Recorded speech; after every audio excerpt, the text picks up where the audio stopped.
GB হাসপাতালে চিকিৎসা নিতে আসা রোগীদের নিরাপত্তা নিয়ে ফের উঠল প্রশ্ন। সোমবার হাসপাতালে মোবাইল চুরি করতে গিয়ে এক যুবক হাতে নাতে ধরা পড়ল।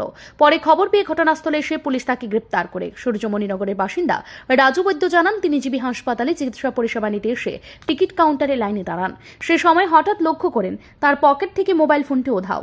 কিছুক্ষণের মধ্যেই দেখতে পান এক যুবক তার মোবাইল নিয়ে ফোনে কথা বলছে এবং দ্রুত অন্যদিকে হাঁটছে। রাজু বৈদ্য তৎক্ষণাৎ তাকে পেছন থেকে ধাওয়া করে ধরে ফেলেন। অভিযুক্ত পালানোর চেষ্টা করলেও আশপাশের মানুষ বিষয়টি বুঝে ফেলে এবং তাকে আটক করে ফেলে। পরে উত্তেজিত জনতা উত্তম মধ্যম দিয়ে চোরকে পুলিশের হাতে তুলে দেয়। রাজু বৈদ্য বলেন, আমি লাইনেই দাঁড়িয়েছিলাম, হঠাৎ দেখি মোবাইল নেই, পরে দেখি একটা ছেলে আমার ফোনে কথা বলছে, আমি তাকে ধরে ফেলি।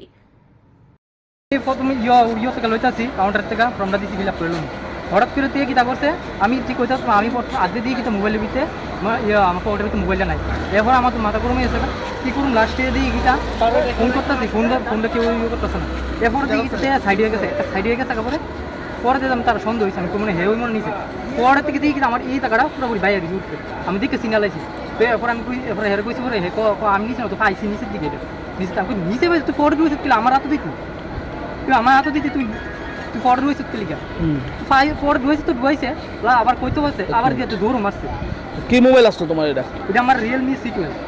কোনখান থেকে আইছো তুমি? আমি সূর্যমণিনগর। কি নাম? রাজু বৈদ্য। তো এই মোবাইলটাকে সঙ্গে সঙ্গে পাইছো আর এমনি করে? হ্যাঁ, হেয়ার পকেটেই আমি পাইছি।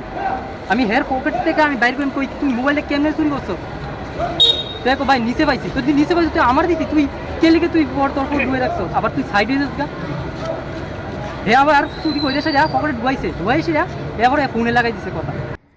স্থানীয়রা জানান, জিবি হাসপাতালে চুরির ঘটনা নতুন কিছু নয়। কখনো রোগী বা তাদের আত্মীয়দের মোবাইল চুরি, কখনো বাইক চুরি কিংবা হাসপাতালে গ্যাস পাইপ ও অন্যান্য মূল্যবান সামগ্রী সরিয়ে নেওয়া, এসব ঘটনা নিয়মিত হতেই চলেছে। পুলিশ মাঝে মাঝে অভিযান চালিয়ে কিছু চোরকে ধরলেও অধিকাংশ ক্ষেত্রেই তারা ধরাছোঁয়ার বাইরে থেকে যাচ্ছে। এর ফলে হাসপাতাল চত্বরে কার্যত চোরেদের স্বর্গরাজ্যে পরিণত হয়েছে বলেই অভিযোগ স্থানীয়দের।